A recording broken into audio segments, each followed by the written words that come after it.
determinados princípios que devem ser seguidos com relação ao seu culto. Alguns desses princípios: Deus é o centro do culto. Nós só cultuamos a Deus, não cultuamos outra pessoa, não cultuamos a outros deuses, não cultuamos Maria, não cultuamos os anjos e não cultuamos aos homens. Não damos honra aos homens, mas somente a Deus. Deus é o centro do culto. Também um outro princípio do culto: Deus quer ser adorado em espírito. Nós não adoramos a Deus através de imagens, através de representações, através de coisas físicas. As únicas coisas físicas, representativas que Deus deixou para que nós usássemos no culto, o que foi? A água do batismo e o pão e o vinho da ceia. Tirando essas três coisas, Deus não determinou mais nada no culto dele. Então eu não posso introduzir objetos no culto ou coisas visíveis no culto através das quais eu pretendo adorar Deus, porque Deus não mandou eu fazer. A diferença está aqui. Deixa eu fazer uma pergunta para vocês. Vela no culto. Acender uma vela vermelha para usar no culto. Pode ou não pode? Onde é que está na Bíblia proibindo? Ah, exatamente. A resposta é essa. O problema não é.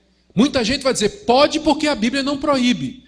Mas a pergunta está errada. A resposta está errada. Na verdade, a questão vai ser, a resposta que nós temos que dar é a seguinte: não pode porque Deus não mandou. Então, a resposta não é pode porque não é proibido. A resposta tem que ser não pode porque Deus não manda. Porque nós só podemos cultuá-lo de acordo com aquilo que ele manda. Não é isso? Não é essa a contenção aqui de Malaquias com o sacerdote?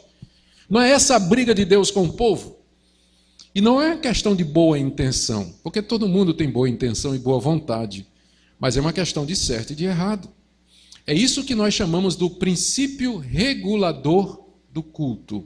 O que é que regula o culto? A palavra de Deus. Eu só posso cultuar a Deus de acordo com o que ele revelou. E o que é que Deus revelou? Quais são os elementos de culto? Quando a gente lê o Antigo Testamento e o Novo, a gente conclui que os elementos de culto são os louvores a Deus, a leitura da palavra, a pregação da palavra, a ministração das ordenanças, do batismo e da ceia do Senhor, coleta, a dúvida sobre isso, comunhão dos santos, pronto. Não tem mais elemento de culto no Novo Testamento ou no Velho. Você não vai encontrar. Então, sempre a luta da igreja é se aproximar no seu culto o máximo possível da Bíblia, sem acrescentar a ele aquilo que Deus não mandou e sem tirar dele aquilo que Deus mandou. Então, da mesma forma que eu acho que aqueles que querem introduzir no culto, por exemplo, dança litúrgica, teatro, que são coisas que Deus nunca mandou, não fazia parte do Antigo Testamento e não do Novo. E eu acho que isso é um acréscimo humano ao culto, por mais bem intencionado que seja. Eu também acho que está errado aqueles que, por exemplo, querem dizer que nós não podemos ter coral no culto, que nós só temos que cantar os salmos, que nós não podemos ter instrumentos musicais. Tem gente que acha que não pode ter isso também. Aí eu acho que o erro está indo para o outro lado também. Então, sempre o alvo é esse. O que é que a Bíblia me ensina sobre o culto? Como eu devo prestá-lo a Deus? De que maneira eu devo servir a Deus? É isso que Malaquias deseja aqui. E é esse o alvo da igreja sempre se reformando em busca de um culto público que seja agradável a Deus. Amém? Gente, que desafio para nós, né? E a gente nunca vai conseguir a medida certa, né? Mas sempre vai pender para um lado, né, pastor? Às vezes para o outro. Mas a luta sempre é essa de manter a igreja caminhando nos trilhos da revelação divina. Nós vamos orar nesse instante, agradecer a Deus por sua revelação. E em seguida eu vou passar a palavra ao pastor Cleiton para o encerramento dessa primeira parte. Ó Deus, Tu sabes que do fundo do coração nós queremos Te adorar, na beleza da Tua santidade, proclamar às nações a Tua grandeza, que Tu reinas, que não há outro Deus além do Senhor. E nos ensina a ter o Senhor como centro da nossa adoração, a não nos desviarmos ao Senhor para motivações outras. Ajuda-nos a não adorar outros deuses, a não constituir ídolos no nosso coração secretamente, mas que o Senhor reine soberano em nossa mente e em nosso coração. Dá-nos um culto puro, que seja de acordo com a Tua vontade. Elimina os acréscimos humanos e dá-nos coragem para enfrentar, Senhor, as dificuldades que certamente encontraremos no nosso desejo de purificação. Em nome de Jesus. Amém. Vamos dar continuação à nossa exposição de Malaquias 2. E agora nós vamos para a segunda parte do capítulo, começando o verso 10 até o verso 16. Então eu queria que você abrisse a sua Bíblia e acompanhasse a leitura, capítulo 2, de 10 a 16. Diz assim a palavra de Deus: Não temos todos nós o mesmo Pai? Não nos criou o mesmo Deus? Por que seremos desleais uns para com os outros, profanando a aliança de nossos pais? Judá tem sido desleal, e abominação se tem cometido em Israel e em Jerusalém. Porque Judá profanou o santuário do Senhor, o qual ele ama, e se casou com a adoradora de Deus estranho. O Senhor eliminará das tendas de Jacó o homem que fizer tal, seja quem for, e o que apresenta ofertas ao Senhor dos Exércitos. Ainda fazeis isto: cobris o altar do Senhor de lágrimas, de choro e de gemidos, de sorte que ele já não olha para a oferta e nem a aceita com prazer da vossa mão. E perguntais: por quê? Porque o Senhor foi testemunha da aliança entre ti e a mulher da tua mocidade, com a qual tu foste desleal, sendo ela tua companheira e a mulher da tua aliança. Não fez o Senhor um, mesmo que havendo nele um pouco de espírito? E por que somente um? Ele buscava a descendência que prometera. Portanto, cuidai de vós mesmos, e ninguém seja infiel para com a mulher da sua mocidade. Porque o Senhor, Deus de Israel, diz que odeia o repúdio, e também aquele que cobre de violência as suas vestes, diz o Senhor dos Exércitos. Portanto, cuidai de vós mesmos, e não sejais infiéis. Vamos orar mais uma vez, pedindo a orientação do Espírito Santo para a leitura e exposição da palavra.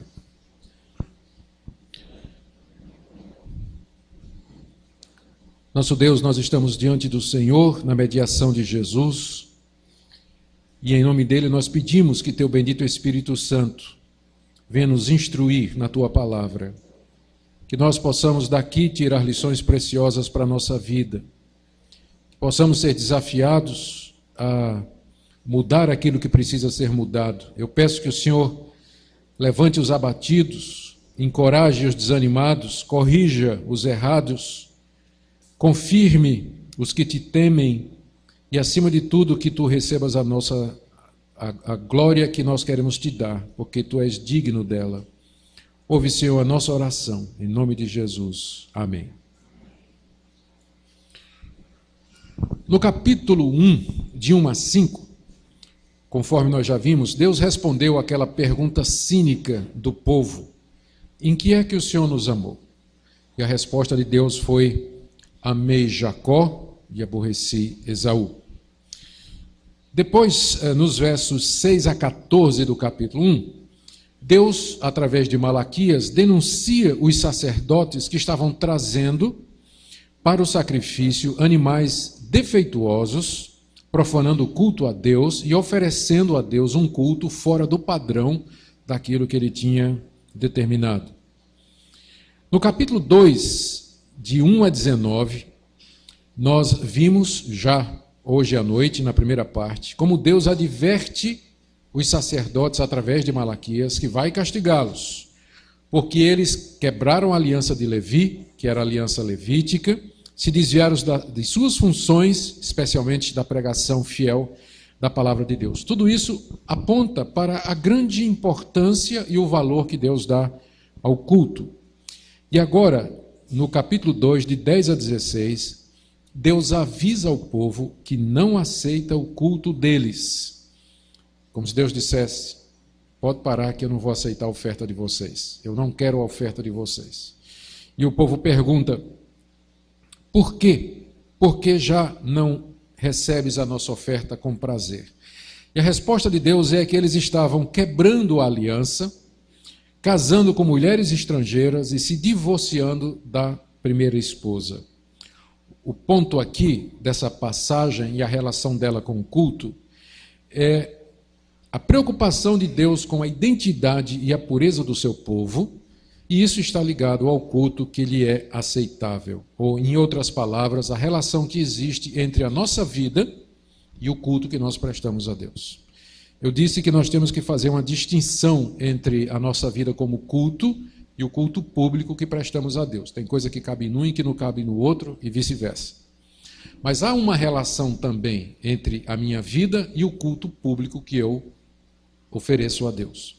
E essa relação consiste nisso, de que Deus nos chama para cultuá-lo, mas o culto tem que ser a expressão pública daquela piedade, consagração e obediência que eu tenho em particular.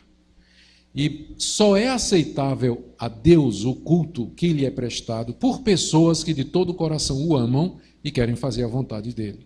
Senão é aquilo que nós chamamos de culto hipócrita. E aqui, Malaquias vai na mesma direção de profetas como Isaías.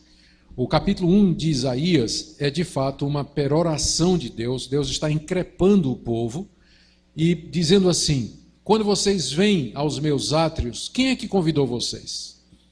Eu não aceito os cânticos de vocês, não aceito os sacrifícios de vocês. Vocês vão primeiro lavar as mãos, purificar os seus caminhos, e depois vocês vêm e arrazoam comigo. Ainda que seus pecados sejam vermelhos como a escarlata, eles se tornarão brancos como a lã.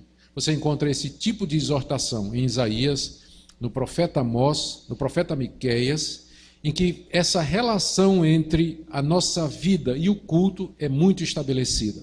No Novo Testamento você vai encontrar, da mesma forma, Jesus dizendo aos seus discípulos, no Sermão do Monte, que se eles trouxerem diante de Deus a sua oferta e ali lembrarem que o seu irmão tem alguma coisa contra ele, que devia parar a entrega da oferta, sair, reconciliar-se com o irmão, voltar e continuar o culto.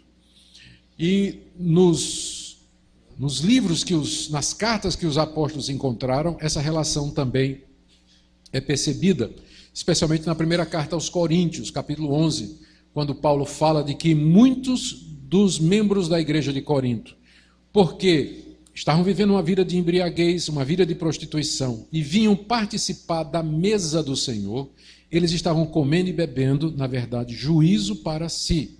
Por isso que Paulo diz que as pessoas têm que se examinar para participar da mesa do Senhor, porque participar de maneira indigna, e a indignidade aí seria uma vida em pecado, uma vida longe dos propósitos de Deus, isso só transformaria aquilo que seria um meio de graça, a ceia, num caminho de juízo e de condenação.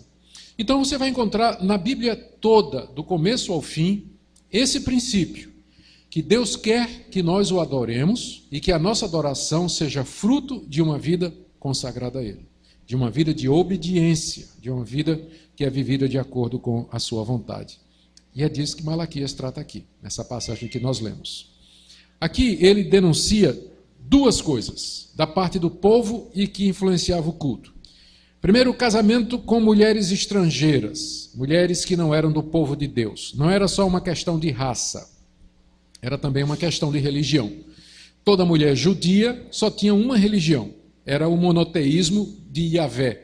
Era o monoteísmo do Deus de Abraão, de Isaac e de Jacó. Era a religião do povo de Deus. Uma mulher que não fosse judia, amalequita, filisteia, cananita, ela teria uma outra religião. Ela adoraria outros deuses. Então, não é um problema de etnia, casamento interracial. É um problema de casamento interreligioso.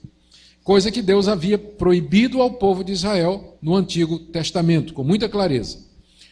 Agora, o que estava acontecendo era que o povo estava casando outra vez com mulheres de outras nacionalidades e, portanto, mulheres que adoravam outros deuses. Essas mulheres estavam sendo trazidas naturalmente para suas famílias, para dentro do povo de Deus, e elas estavam participando ou indo participar do culto a Deus, quando isso, naquele tempo, não era permitido.